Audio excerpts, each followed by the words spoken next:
Hello everyone, मैं doctor Swati Sharma English सूत्रा में आप सभी का स्वागत करती हूँ। कैसे हैं आप सभी? और जैसे कि हमारी सीरीज़ जो चल रही है ये सभी एग्ज़ाम्स के लिए है, क्योंकि सिर्फ एलटी के लिए ही है। जो भी अपकमिंग एग्ज़ाम्स हैं आपके लिए, उन सब के लिए ये हेल्पफुल है।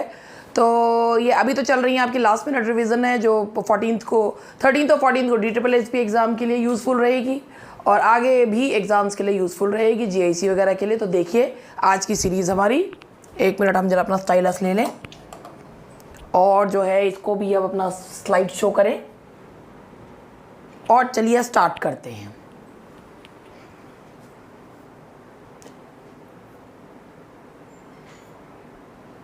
आज जो मैं आप लोगों के लिए सीरीज लेकर आई हूँ ये है figures of speech and grammar के क्वेश्चंस मैंने लिए हैं।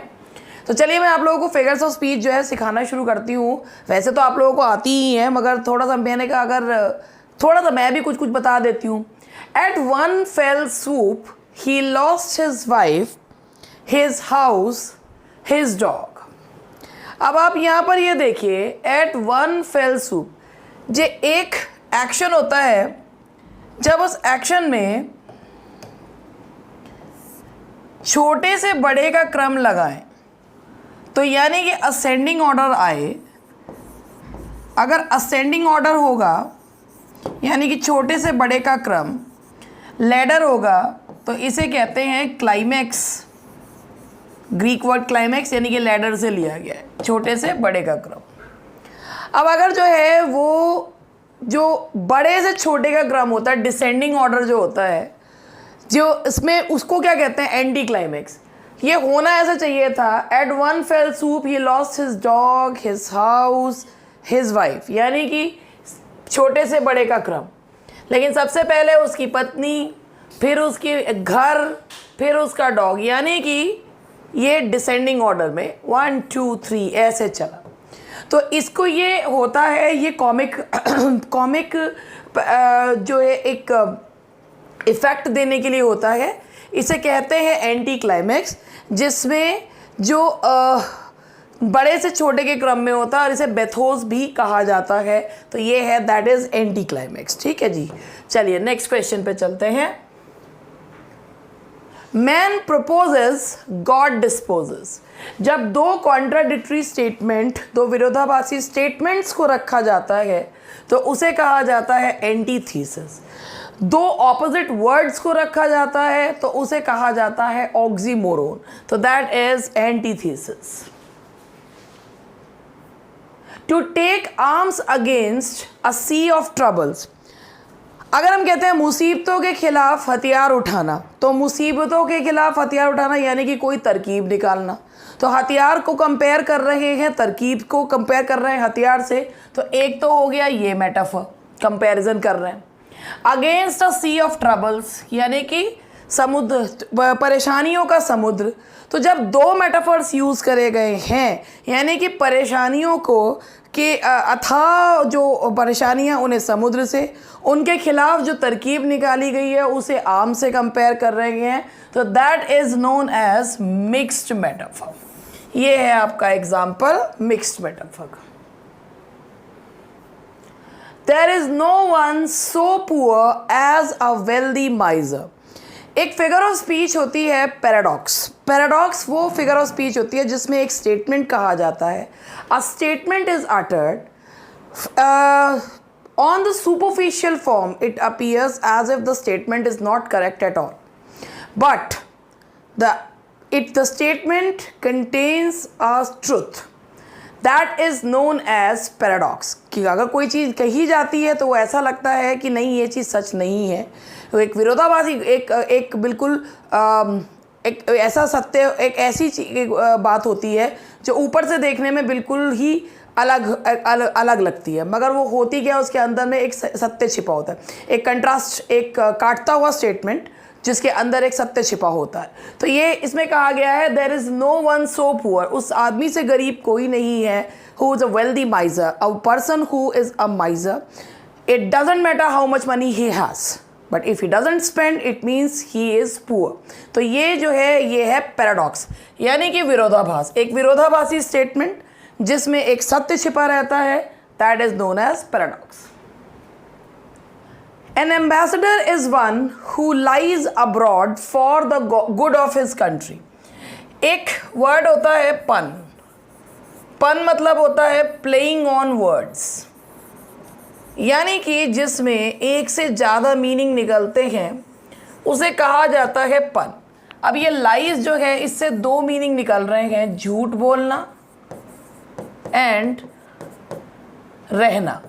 तो जब एक वर्ड के दो मीनिंग निकलते हैं किसी कॉन्टेक्स्ट में तो उसे क्या कहा जाता है? Play on words, that is पन। Fear knocked on the door, faith answered। जब नॉन लिविंग थिंग्स को, एब्स्ट्रैक्ट आइडियाज को ह्यूमन बींग्स की तरह ट्रीट किया जाता है उसे पर्सोनिफिकेशन कहा जाता है। Fear knocked on the door, knock knock, is there someone? Faith answered, there is no one। तो fear और faith को ह्यूमन बींग्स की तरह दिखाया गया है तो that is abstract ideas, तो that is personification।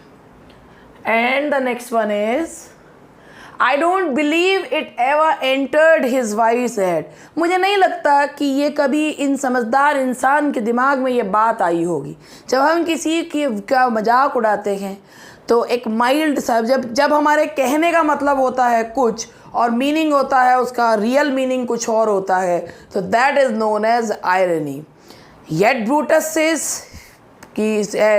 Says that Caesar was ambitious and Brutus is a noble honourable man. जैसे कि एंटनी ने ब्रूटस को आयरॉनिकल वे में कहा था, ऐसे ही इसमें कहा गया I don't believe it ever, कि कभी उनके समझदारी से भरे हुए मस्तिष्क में यह बात गई होगी, तो that is irony. And now the next question is, the man is no fool. ये बिल्कुल वैसे ही है कि जैसे कि अगर आपसे किसी से पूछा कि भाई हम कैसे लग रहे हैं, कोई कहे बदसूरत नहीं लग रही हो, तो गुस्सा तो इतना आएगा बहुत ज़्यादा, मगर कुछ कर नहीं सकते। बदसूरत नहीं लग रहे मतलब अच्छे लग रहे हैं, सुंदर लग रहे हैं, या मतलब मैं अपने लिए नहीं कह रही हूँ, किसी के लिए भी। तो जो है अगर मतलब कि दो नेगेटिव वर्ड्स को ले दो तो पॉजिटिव हो जाए, तो ये था किसी चीज़ को कम करके आंकना, दैट इज़ लिटोट्स। ठीक है, he is a man of no mean city. He is a man of no mean city, तो यानी कि नो पहले लग गया और दो नेगेटिव्स हो गए तो पॉजिटिव हो गया। तो he is a man of no mean city, it means कि वो जो है एक अच्छी जगह का निवासी है। Now the next question is, as many farewells as there are stars in the heaven. Simile जो होती है, आई थिंक इसमें मिस हो गया है, ये सिमिली का एग्जाम्पल, आई थिंक टाइपिंग में मिस्टेक हो गई है। As many farewells as there are stars, farewell को कंपेयर करा गया है स्टार्स से। सिमिली में याद रखिएगा दो डिसिमिलर थिंग्स को कंपेयर किया जाता है, तो इसका आंसर है simile. O Tiber, father Tiber, to whom the Romans pray। यहाँ पर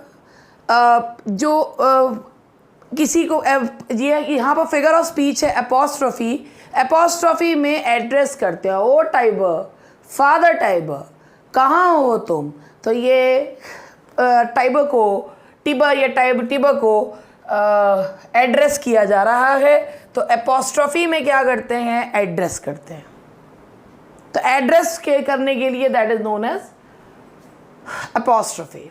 man is a wolf, man को कंपेयर कर रहे हैं वुल्फ से। जब कंपेयर करते हैं मगर कंपैरिजन का वर्ड यूज नहीं करते तो that is known as metaphor. A little noiseless noise among the leaves, born of the very sigh that silence heaves। heaves है ये, साइलेंस का सांस लेना, नॉइजलेस नॉइज। आप देख रहे हैं बिना आवाज की आवाज। जब दो ऑपोजिट वर्ड्स यूज किए जाते हैं तो उसे कहा जाता है oxymoron. God made him and therefore let him pass for a man. ये जो लाइंस है ये मर्चेंट ऑफ वेनिस की लाइंस हैं और ये पोर्शिया की लाइंस हैं जो वो अपनी मेड नेरिसा से कह रही है। पोर्शिया के फादर ने एक अजीब व गरीब शर्त रखी थी कि जो उसकी शादी जो है उस व्यक्ति से होगी जो सही कास्केट चुनेगा। अब पोर्शिया से शादी करने के लिए बहुत से लोग आते हैं, तो उन्हीं में से एक है फ्रेंच लॉर्ड हैं, जो अपने घोड़ों के बारे में ज़्यादा बात करते हैं as compared to human beings. तो नरेसा कहती है what about that French lord? तो कहती है गॉड मेड हिम, भगवान ने उसे बनाया है, एंड देयरफॉर लेट हिम, तो मान लेते हैं कि वो आदमी है, नहीं तो वो आदमी कहलाने लायक नहीं है बिल्कुल। इसे कहते हैं सरकाज़्म। सरकाज़्म होता है टीयरिंग द फ्लैश, ऐसा जलील करना किसी को कि खाल उधेड़ लेने वाला, that is known as sarcasm. तो सरकाज़्म जो वर्ड है सरकाज़्मोस से लिया गया, जिसका मतलब होता है tearing the flash. A full purse never lakhs friends. एक फुल पर्स जो है वो कभी जो है फ्रेंड्स उसमें लैक नहीं करते। तो फुल पर्स देखिए, जो मेटोनमी फिगर ऑफ स्पीच होती है उसमें क्या करते हैं कि जिस कंटेनर में या जिस चीज़ में वो रखा जाता है उसको भी नाम चेंज करने के लिए यूज़ किया जाता है। तो मेटोनमी जो होता है, he is addicted two bottles. तो बॉटल्स में मतलब कि यानी कि जो वाइन है that is kept in bottle, तो जिस कंटेनर में जिस चीज़ में रखा जाता है अगर उस कंटेनर का नाम बोला जाता है तो भी वो कौन सी फिगर ऑफ स्पीच होती है? That is metonymy. Metonymy means name change. He is young man of 20 summers। अब आप ये देखिए, एक फिगर ऑफ स्पीच होती है सिनेक्डोकी। सिनेक्डोकी में क्या मतलब होता है? पार्ट फॉर होल या whole for part, part for whole या होल फॉर पार्ट। तो आप यहाँ पे देखिए कि समर से पूरे के पूरे साल को बताया गया है। तो समर एक सीजन से पूरे साल को बताना, तो part for whole, hence here is synecdoche. Thy soul was like a star and dwelt apart। कि ये जो बोला गया है कि भाई तुम्हारी जो सोल थी that was like a star and dwelt apart, ये है फिगर ऑफ स्पीच। स्टार से कंपेयर करा गया है सोल को। O wind, if winter comes can spring be far behind. माना इसमें एपोस्ट्रॉफी भी है, लेकिन एक और फिगर ऑफ स्पीच होती है रिटोरिकल क्वेश्चन। रिटोरिकल क्वेश्चन का मतलब होता है in it a speaker ask us question but he doesn't wish you to answer that question. जैसे कि भाई हम तुम्हारे नौकर हैं क्या? अब सामने वाला जो है वो ना तो हाँ बोल सकता ना बोल सकता। तो जो ऐसे क्वेश्चंस होते हैं, रिटोरिकल क्वेश्चंस ऐसे मानिए जिनके जवाब नहीं होते, जो कि मतलब वो सामने वाले से ये एक्सपेक्ट नहीं किया जाता कि वो जवाब दे, तो दैट इज़ नोन एज, जैसे इसमें कहा ओ विंड इफ़ विंटर कम्स, अगर आज दुख है तो कल सुख भी होगा, नहीं होगा क्या? तो होगा ही होगा। तो ये जो है इसे क्या कहा जाता है? That is known as rhetorical question. 3 the years to come seemed a waste of breath the year behind। इसे कहते हैं, ये फिगर ऑफ स्पीच होती है कियास्मस। देखिए कियास्मस कैसे होता है, जैसे हमने यहाँ पे लिखा फेयर इज फाउल और फाउल इज फेयर। तो कियास्मस में ऐसे क्रॉस बनता है, यानी कि वर्ड ऑर्डर चेंज हो जाता है, उसे क्या कहा जाता है? That is known as chiasmus. और स्टेन हर ऑनर और हर न्यू ब्रोकेट, ये एक वर्ब होता है, जैसे वर्ब है स्टेन, इससे आप दो वर्ड्स को जोड़ दो, ऑनर ब्रोकेट।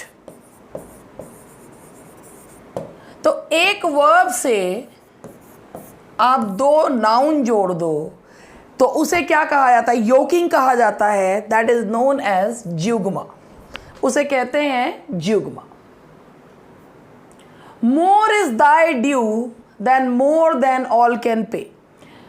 जब नॉर्मल वर्ड ऑर्डर को चेंज किया जाता है तो उसे कहा जाता है इन्वर्जन, यानी कि जब पार्ट ऑफ स्पीच में सब्जेक्ट वर्ब और ऑब्जेक्ट यानी कि noun pronoun plus verb plus object use किया जाता है, उसकी जगह अगर नॉर्मल वर्ड ऑर्डर को चेंज कर दिया जाता है तो उसे कहा जाता है इन्वर्जन। तो ये हो गए यहाँ तक आपके लिटरेचर के क्वेश्चंस। अब चलिए थोड़ा सा जो है ग्रामर वाला पार्ट कर लेते हैं। An honest man is the noble work of God. An honest man is the noble work of God. इसमें कोई भी गलती नहीं है, बिल्कुल सही सेंटेंस है, no error. Now question number 2, to my surprise this man whom I thought was crazy spoke quite sensibly, no error। अब ये क्वेश्चन मैं आपको समझाती हूँ। To my surprise, this man, ये यहाँ से प्रिंसिपल क्लॉज शुरू हुआ। This man whom I thought, हमेशा जब भी कभी सबऑर्डिनेट क्लॉज में who और whom लगाना बताया जाता है तो ये बताया जाता है कि अगर यहाँ वर्ब हो तो who लगा दो, और अगर यहाँ पर नाउन प्रोनाउन हो तो वहाँ पर whom लगा दो। अब ये थोड़ा सा जो होता है ना, ये ट्रिकी है। आप ये देखिए, अगर यहाँ पर I thought, I think, I believe, I wonder इस तरीके के आए तो इसका मतलब है ये उसी व्यक्ति से संबंधित है जिसकी यहाँ बात करी जा रही है। जब उस व्यक्ति की यहाँ बात करी जा रही है इसका मतलब this is the part of principal clause. तो इन हिस्सों को हटा के देखना चाहिए। अब यहाँ पर इसको हटा दें यानी कि प्रिंसिपल क्लॉज मान लें तो ये सबऑर्डिनेट क्लॉज किससे शुरू होता है, वॉज से। इसीलिए यहाँ पर whom ना आकर क्या आएगा, who। तो हमारे कौन से पार्ट में एरर है, the error lies in the part B.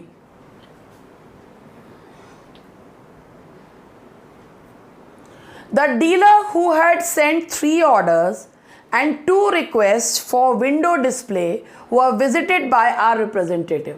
अब एक सबसे बड़ी बात यह है, बात तो कर रहे हैं हम डीलर की, जिसने 3 ऑर्डर्स और 2 रिक्वेस्ट भेजे थे विंडो डिस्प्ले के। तो जब उसकी डीलर की बात कर रहे हैं तो वर ना लगा के यहाँ पे क्या लगाया जाएगा, वॉज, क्योंकि बात सब्जेक्ट जो है वो सिंगुलर है तो वर्ब भी कैसा आएगा, सिंगुलर। ये हो गया 23 क्वेश्चन। अब क्वेश्चन नंबर 24 देखिए। Of all the other students in the class, the teachers were unanimous that Rajesh was the most versatile। यहाँ टीचर्स मैंने वैलिड कर दिया है, ठीक। देखिए, जब ऑल लगता है तो अदर का यूज़ नहीं करते, क्योंकि अदर जो होता है कंपैरेटिव डिग्री में यूज़ किया जाता है जब जिससे कंपैरिजन कर रहे होते हैं उसे एक्सक्लूड कर देते हैं। तो ऑल के साथ अदर का यूज़ करते ही नहीं है। तो ऑफ ऑल द स्टूडेंट्स, तो यहाँ पर आएगा आपका अदर वाले पार्ट में, तो ये है इसका B part. Now the next question, nobody in their senses would have uttered such silly remark. Nobody, somebody, in ये जो है ये सिंगुलर माने जाते हैं, तो इनके साथ पॉजेसिव केस भी सिंगुलर लगता है, यहाँ आएगा हिज। तो ये हो गए आपके 5 क्वेश्चन इसके भी। अब जरा यहाँ पर फिल इन द ब्लैंक्स ले लेते हैं। Copying in the examination is an mortal, immortal, amoral, immoral act. तो जब कोई नैतिक रूप से गलत कार्य होता है तो उसे क्या कहा जाता है, इमोरल। नैतिक रूप से गलत कार्य के लिए यूज करते हैं immoral. A horse rider has to adjust the saddle and dash before riding. देखिए इसमें ये है रेंस, जो घोड़े की लगाम होती है उसको रेंस कहा जाता है। ये जो रेंस है दैट इज बागडोर, शासन। ये रेन जो है ये लगाम को है, ये REIGNS यानी कि शासन को बोला जाता है।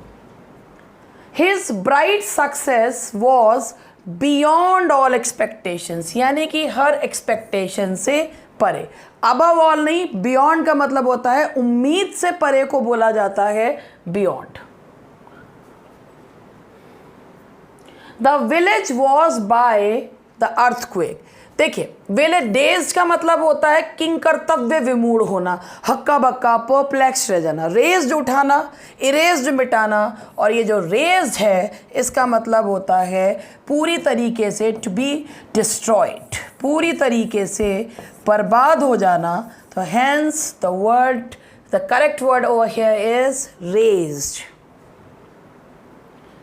And the last question is he dash on the sofa yesterday. पास में आ रहा है लेटने के लिए,